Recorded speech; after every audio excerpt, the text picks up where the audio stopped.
Hello everyone, good morning. ગયા જેટલા video જોયા આપણે તેમાં ચેપ્ટર નંબર 6 જોતા હતા, ધંધાકીય વ્યવસ્થાના સ્વરૂપો 2, જેમાં આપણે સહકારી મંડળી પણ જોઈ અને કંપની પણ જોઈ કે સભ્યોના હેતુના માટે જે 10 વ્યક્તિઓ થઈને જેનું રજિસ્ટર કરાવે તેને આપણે સહકારી મંડળી કહીશું. અને જ્યારે કંપનીની વાત આવે ત્યારે કંપની એ ધંધાકીય સ્વરૂપનું મોટામાં મોટું સ્વરૂપ છે. અને ઘણા સ્ટુડન્ટે મને પૂછ્યું કે શેર એટલે શું. હવે તમને એક વાત કહું, તે વિડીયોમાં પણ મેં તમને વાત કરેલી છે, પણ હા આપણને હમણાં નહીં ખ્યાલ આવે શેર એટલે શું. બરાબર, તો કંપનીની ઘણી મોટા પ્રમાણમાં મૂડી છે 50 લાખ, એની કિંમત છે 100 રૂપિયા. બરાબર, આપણે આ જે કિંમત છે શેરની એક કિંમત છે. બરાબર, 100 રૂપિયાનો એક શેર છે, શેરની કિંમત છે. બરાબર, તો 100 રૂપિયાનો જે શેર છે તે જેટલી મૂડી છે તેના ભાગ્યા શેરની કિંમત કરવાની.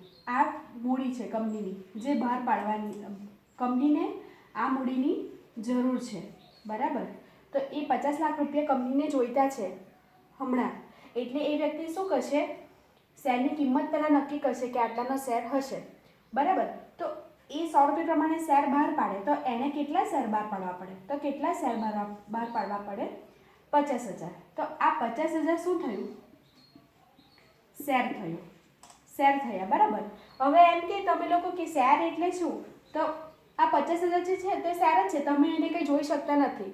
હા, પણ તમે એને ક્યાં જોઈ શકો, આ શેરને ક્યાં જોઈ શકો, તો આપણી પાસે આપણે જ્યારે આ 50,000માંથી ધારો કે 10 શેર ખરીદ્યા,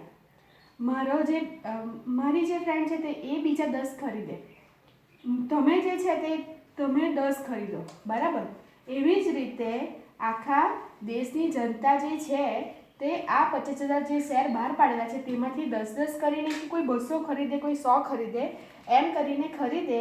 અને કંપનીને જે મૂડી ભંડોળ જોઈતું છે આટલું, કંપનીને જે પૈસાની જરૂર છે તે પૈસા કંપનીને ભેગા કરી આપે. આપણે જે રીતે બેંકમાં શું કરીએ, ખાતું ખોલાવીએ અને આપણી બચતને એમાં મૂકીએ, તેવી જ રીતે બચત કરવા માટેનું એક સાધન છે શેર, જેમાં આપણે પૈસા રોકીએ. ઓકે, અને આ જે શેર છે તેની આપણે ધારો કે 100 રૂપિયા પ્રમાણે કિંમત ચૂકવે તો કેટલા થાય, 1,000 થાય. બરાબર, જ્યારે આપણે આ 10 શેર ખરીદશું ત્યારે આપણે 1,000 રૂપિયા કંપનીને આપીશું. બરાબર, આ પ્રોસેસ ઘણી જ લાંબી છે અને તમને અકાઉન્ટ્સમાં શીખવવામાં જ આવશે. એટલે આ જે 1,000 શેર છે તે આપણે ખરીદ્યા તો કંપની આપણને એના માટેનું શું આપશે, પ્રમાણપત્ર, એટલે કે સર્ટિફિકેટ. ઓકે, સર્ટિફિકેટ આપશે અને એમાં દર્શાવેલું હશે તમારું નામ જે હશે તે. બરાબર, તો આ જે નામ છે એની સાથે તમારા શેરની ખરીદેલી કિંમત નહીં, શેરની ખરીદેલ રકમ, તો તમે કેટલા શેર ખરીદેલા છે, 10 શેર ખરીદેલા છે અને તમે કેટલા પૈસા ચૂકવેલા છે, તો તમે 1,000 કંપનીને ચૂકવેલા છે. તો આ જે પ્રમાણપત્ર છે તેમાં જે દર્શાવે છે તે શેર કહી શકાય. બરાબર, હવે હાલના સમયની વાત કરીએ, જમાનો ખૂબ બદલાઈ ગયો છે, એટલા માટે આ જે શેર ખરીદેલા છે તે તમને પ્રમાણપત્ર ન પણ આપવામાં આવે, પણ તમારા કોમ્પ્યુટર જે છે કે લેપટોપ જે છે તેમાં તમે તમારું ખાતું જોઈ શકો શેરનું. એમાં તમે કેટલા શેર ખરીદો છો, કેટલા શેરનું વેચાણ કરી શકો છો, આ બધી જ બાબત તમને ડીમેટ ખાતામાં બતાવે. હવે ડીમેટ ખાતું એટલે શું તે આપણે 12થમાં શીખીશું. આ પ્રોસેસ ઘણી જ લાંબી છે, તમે માત્ર એટલું ધ્યાનમાં રાખો કે શેર કોઈ ભૌતિક સ્વરૂપ નથી, પણ એ આપણે આપણા ખાતામાં જોઈ શકીએ કે પછી સર્ટિફિકેટમાં જોઈ શકીએ. જેવી રીતે તમે બેંકમાં પૈસા જમા કરાવો તે રકમ તમે તમારી પાસબુકમાં જોઈ શકો, તેવી જ રીતે તમે કેટલા શેર ખરીદો છો તે તમે કોમ્પ્યુટર, લેપટોપમાં કે તમારું જે પ્રમાણપત્ર છે તેમાં તમે જોઈ શકો. બરાબર, એટલે શેર એટલે શું, તો શેર એટલે કંપનીનું જે મૂડી ભંડોળ છે બહાર પાડેલી છે તેનું નાના હિસ્સામાં જે વેચેલું છે એને નાના હિસ્સામાં, મેં તમને કીધું ને, આપણે 1,000ના શેર ખરીદીએ, બીજા કોઈ 1,000ના શેર, બીજા 20,000ના શેર ખરીદે તો તે જ વસ્તુને આપણે શું કહીશું, શેર કહીશું. ઓકે, એટલે આ પોઈન્ટ તમારો ક્લિયર થયેલો હોવો જોઈએ. હવે આજે આપણે જે જોઈશું તે કંપનીના પ્રકાર જોવાના છે, કંપનીની લાક્ષણિકતા પણ જોઈ, એના ફાયદા શું છે, એની મર્યાદા શું છે તે પણ આપણે જોયું. હવે કંપની કેટલા પ્રકારની હોઈ શકે તે આપણે અહીંયા જોવાના છે. હવે આપણે કંપનીના પ્રકારો જોઈશું. તો પહેલાં તો કંપનીના 4 પ્રકારો પડે છે, જે તમારી બુકમાં પેજ નંબર 63 પર આપેલા છે. તો પહેલો જે પ્રકાર છે તે ખાસ કાયદા દ્વારા અસ્તિત્વમાં આવે. કંપની એવી છે કે ખાસ કાયદો જે છે તેના દ્વારા અસ્તિત્વમાં આવેલી છે, આવતી કંપની. પછી બીજો જે પ્રકાર છે તે સભ્ય સંખ્યાની દ્રષ્ટિએ, સભ્ય સંખ્યાની દ્રષ્ટિએ. ત્રીજો જે પ્રકાર છે તે વર્ચસ્વની દ્રષ્ટિએ, વર્ચસ્વની દ્રષ્ટિએ. અને ચોથો જે પ્રકાર છે તે નોંધણીના સ્થાનની દ્રષ્ટિએ, નોંધણીના સ્થાનની દ્રષ્ટિએ. હવે આ જે પહેલો જે પ્રકાર છે તેના તો કોઈ પાઠ પડતા નથી, પણ સભ્ય સંખ્યાની વાત આવે ત્યારે એના 3 પ્રકાર પાડેલા છે. એક તો જાહેર કંપની, બીજી ખાનગી કંપની અને ત્રીજી જે છે તે એક વ્યક્તિની કંપની. કેટલી? માત્ર એક વ્યક્તિની કંપની. વર્ચસ્વની દ્રષ્ટિએ વાત કરીએ. વર્ચસ્વ એટલે પોતાનું જે સ્થાન છે, વર્ચસ્વ સૌથી ઇમ્પોર્ટન્ટ વસ્તુ જો કહી શકાય. આપણું પણ આપણા ઘરમાં વર્ચસ્વ હોવું જોઈએ, બરાબર. આપણે ઘરમાં આવી અને કોઈ ખુશ નહીં હોય તો તેને વર્ચસ્વ નહીં કહેવાય. આપણે જોતા હતા વર્ચસ્વની દ્રષ્ટિએ તો તેના 3 પ્રકાર પડે છે, સરકારી કંપની, શાસક કંપની અને ગૌણ કંપની. વર્ચસ્વ એટલે પોતાનું કરેલું થવું જોઈએ, બરાબર. હું હુકમ કરું અને એ કામ ન થાય તો તે વર્ચસ્વ નહીં કહેવાય, બરાબર. વર્ચસ્વ એટલે જે વ્યક્તિ ઓર્ડર કરી શકે, એનું એના પર પૂરેપૂરો કંટ્રોલ હોય, તેને આપણે શું કહીએ? વર્ચસ્વ. નોંધણીના સ્થાનની દ્રષ્ટિએ જોઈએ તો તેના 2 પ્રકાર. નોંધણી એટલે શું કે એ ક્યાં છે કંપની, ભારતમાં છે કે ભારતની બહાર છે, એટલે ભારતીય કંપની અને વિદેશી કંપની. હવે જાહેર કંપનીના પણ 3 પ્રકાર પડે છે. શેર મૂડીથી મર્યાદિત, એ આપણે ડિટેલમાં જોવાના છે, ખાલી અત્યારે આપણે જોઈ લઈએ કે કેટલા પ્રકાર પડે. બાહેંધરીથી મર્યાદિત, અમર્યાદિત જવાબદારીવાળી કંપની. ખાનગીમાં પણ સેમ. અત્યારે આપણે ખાલી પ્રકાર જોવાના છે અને આનું જે શેર મૂડીથી મર્યાદિત એટલે શું તે આપણે ડિટેલમાં જોઈએ. બાહેંધરીથી મર્યાદિત અને અમર્યાદિત એટલે આટલા કંપનીના પ્રકાર છે, તમને 3 માર્ક્સ માટે પૂછી શકાય. આ ચેપ્ટરમાં જો મોસ્ટ આઈએમપી ક્વેશ્ચન હોય ને તો તે છે કંપનીની સ્થાપના વિધિ, કંપની કેવી રીતે સ્થપાય, તે મોસ્ટ આઈએમપી ક્વેશ્ચન છે. આ તમને 3 માર્ક્સમાં પૂછી શકાય. તો હવે આપણે જોઈએ કે ખાસ કાયદા દ્વારા અસ્તિત્વમાં આવેલી કંપની એટલે શું. તો સંસદ કે વિધાનસભાના ખાસ કાયદા દ્વારા અસ્તિત્વમાં આવે તેવી કંપનીને શું કહેવાય? ખાસ કાયદા દ્વારા અસ્તિત્વમાં આવતી કંપની. કોના દ્વારા? સંસદ કે વિધાનસભાના ખાસ કાયદા. જેમ કે આપણી જે આરબીઆઈ છે, રિઝર્વ બેંક ઓફ ઇન્ડિયા છે, લાઈફ ઇન્સ્યોરન્સ કોર્પોરેશન ઇન્ડિયા એટલે એલઆઈસી, બરાબર. તમારે એક આરબીઆઈ યાદ રાખવાનું અને એલઆઈસી યાદ રાખવાનું. શેમાં? ખાસ કાયદા દ્વારા અસ્તિત્વમાં આવતી કંપની. હવે જોઈએ તો સભ્ય સંખ્યાની દ્રષ્ટિએ મર્યાદિત એટલે શું? તો તેના 3 પ્રકાર. કયા કયા? જાહેર કંપની, ખાનગી કંપની અને એક વ્યક્તિની કંપની. તો જાહેર કંપની એટલે શું?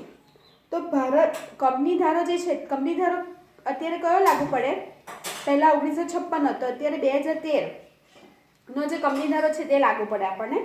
તો કંપની ધારો જે છે તે તેના અનુસાર ખાનગી નથી, જે કંપની ખાનગી નથી તે જાહેર કંપની કહેવાય, પણ જેમાં ઓછામાં ઓછા કેટલા સભ્યો હોય? 7 અને વધારે કોઈ લિમિટ નથી.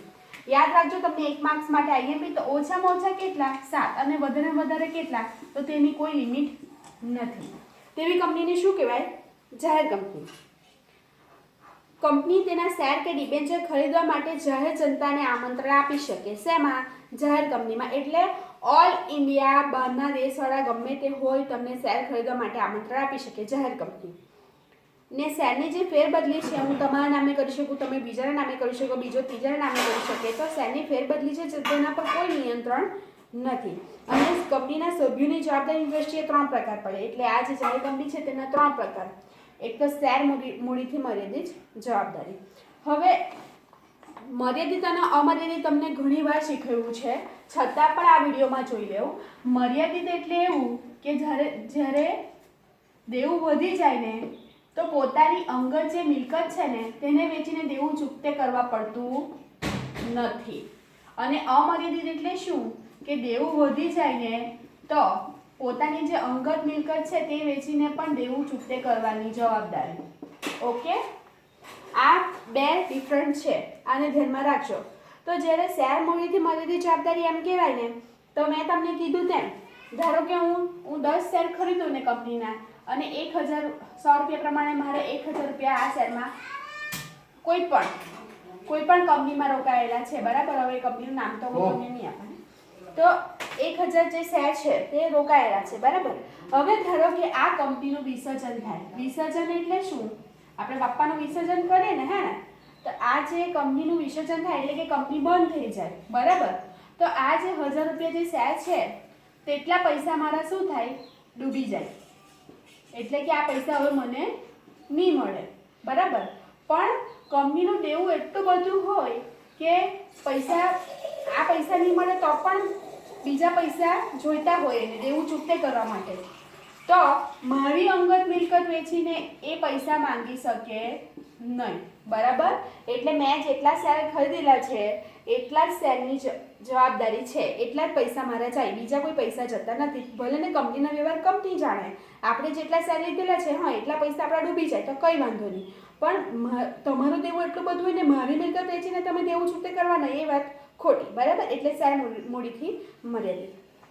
હવે આમાં પણ એવું છે, ખાનગી કંપનીમાં પણ સેમ છે, બાહેંધરીથી મર્યાદિત જવાબદારીવાળી કંપની.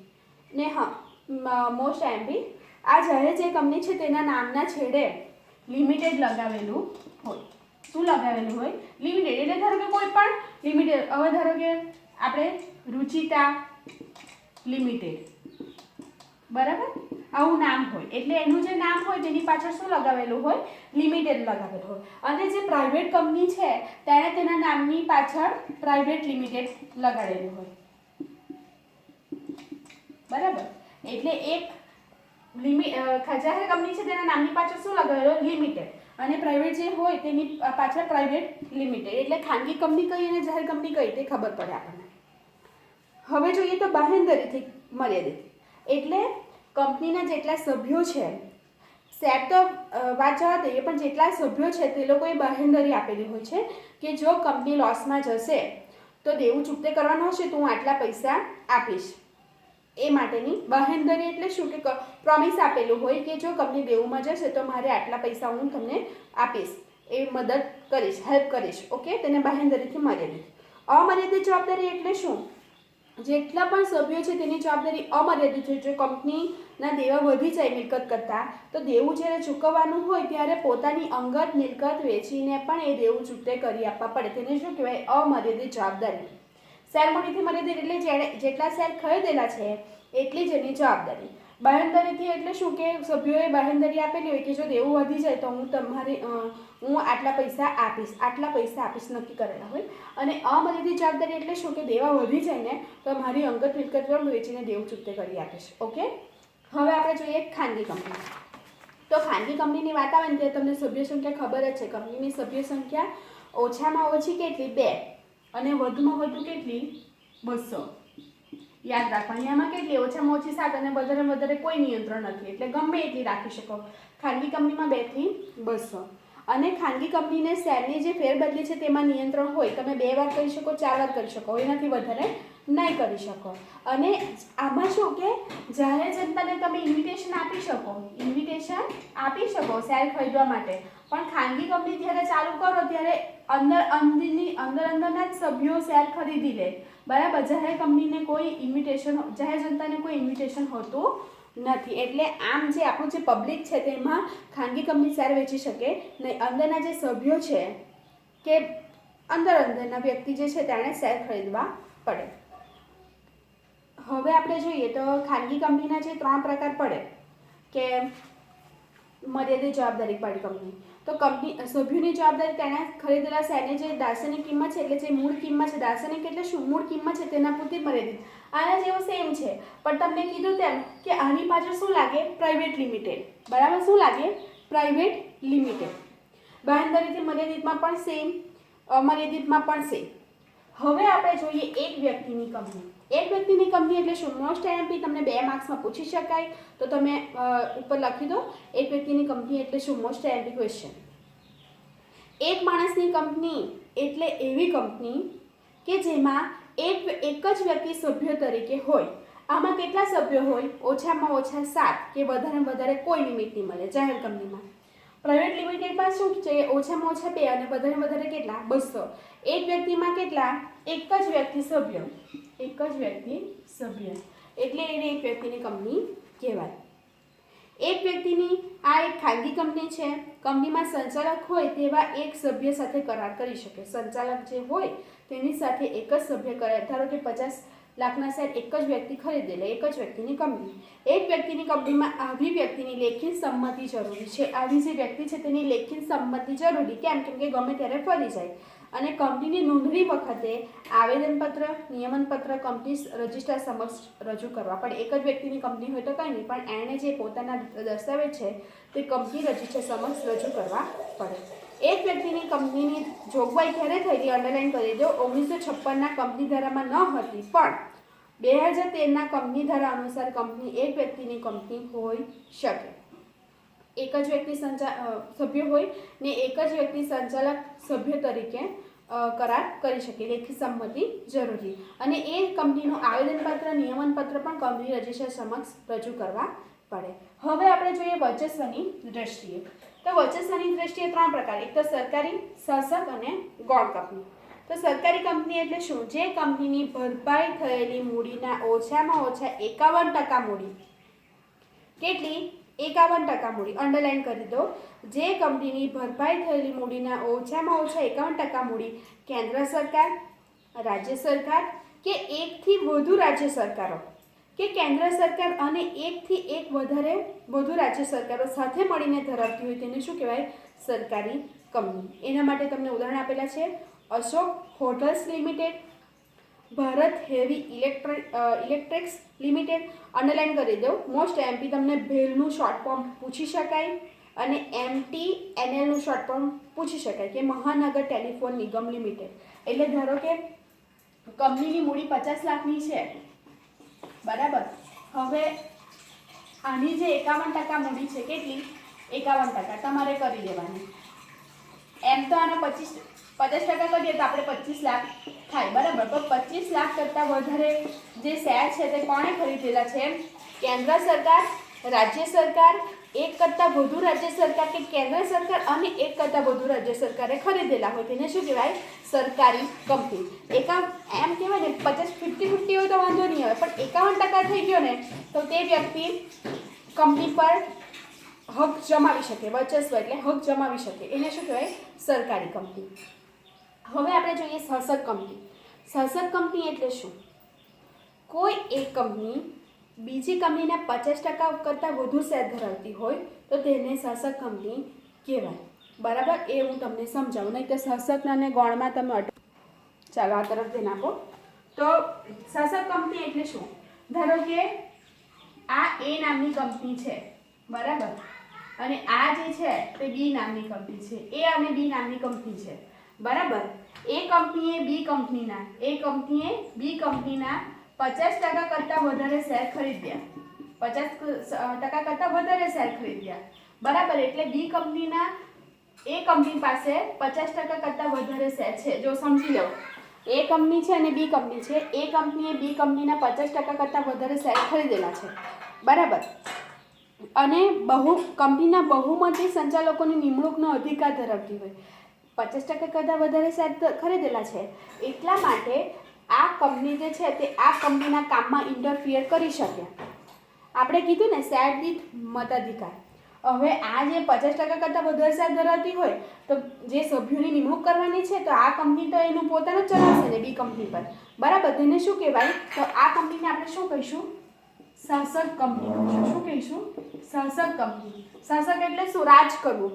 50% કરતાં વધારે શેર છે આની પાસે, એ જે એમ કરવા પડે, બરાબર. એટલે એ કંપનીને શું કહીશું? શાસક કંપની કહીશું. અને બીજો જે પ્રકાર છે તે ગૌણ કંપનીનો છે. ગૌણ કંપની એટલે જે કંપનીના 50% શેર આને ખરીદેલા છે એ કંપનીએ, અને જે કંપનીમાં બહુમતી સંચાલકોની નિમણૂક કરવાનો અધિકાર છે શાસક કંપનીને, તો આને શું કહીશું? ગૌણ કંપની. એટલે આપણા જે બે ટોપિક છે તે અહીંયા આવી છે. શાસક કંપની કોને કહેવાય? જે કંપનીના 50% કરતાં વધારે શેર આણે ખરીદેલા છે, અને જે કંપનીના 50% કરતાં શેર જે શાસક કંપનીએ ખરીદેલા તેવી કંપનીને શું કહીશું? ગૌણ કંપની. આના પર રાજ કરે એટલે શાસક કહેવાય, અને આને શું કહેવાય? ગૌણ કહેવાય. કેમ? આ તમારે ટકાવારી ધ્યાનમાં રાખવાની, 50% કરતાં વધારે શેર. હવે 49 હોય તો શાસકને ગૌણ કંઈ કહેવાય નહીં, બરાબર, પણ 50%થી વધારે હોય, 51% થયો એટલે શાસક કંપની કહેવાય. હવે આપણે જોઈએ નોંધણીના સ્થાનની દ્રષ્ટિએ. નોંધણી એટલે જ્યાં એનું રજિસ્ટ્રેશન કરાવેલું છે તે. તો ભારતીય કંપની એટલે જે કંપનીની નોંધણી ભારતમાં થયેલી હોય, ભારતીય કંપની ધારા હેઠળ થયેલી હોય, સંસદે પસાર કરેલા ખાસ કાયદા દ્વારા થયેલી હોય તેવી કંપનીને શું કહીશું? ભારતીય કંપની. એમાં જાહેર કંપની આવી શકે, ખાનગી કંપની આવી શકે, સરકારી કંપની આવી શકે. અને વિદેશી કંપની એટલે શું? જે કંપની નોંધણી ભારત બહાર થયેલી છે, જેની રજિસ્ટર ઓફિસ પણ ભારત બહાર છે, ભારતમાં ન હોય, પણ તેનું જે ધંધાનું સ્થળ છે તેને આપણે શું કહીશું? વિદેશી કંપની. હવે એવી કંપનીમાં ઘણી બધી કંપની છે. આપણા દેશમાં કોકાકોલા જે કંપની છે તે આપણી ભારતની નથી પણ વિદેશની છે, પણ એનું જે સ્થળ છે, એનું જે ઉત્પાદન કરવાનું જે સ્થળ છે તે ભારતમાં છે, એટલે આપણે એને શું કહીશું? વિદેશી કંપની કહીશું. આ ટોપિક તો આપણો પૈદો 3 માર્ક્સમાં તમને પૂછી શકાય, પણ આના પછીનો જે ટોપિક છે તમારા માટે મોસ્ટ આઈએમપી છે, કંપનીની સ્થાપના વિધિ. કંપનીની સ્થાપન કેવી રીતે થઈ શકે તે આપણે આના પછીના વિડીયોમાં જોવાના છે. આમાં કોઈ ડાઉટ હોય તમને તો તમે મને કોલ કે મેસેજ કરી શકો.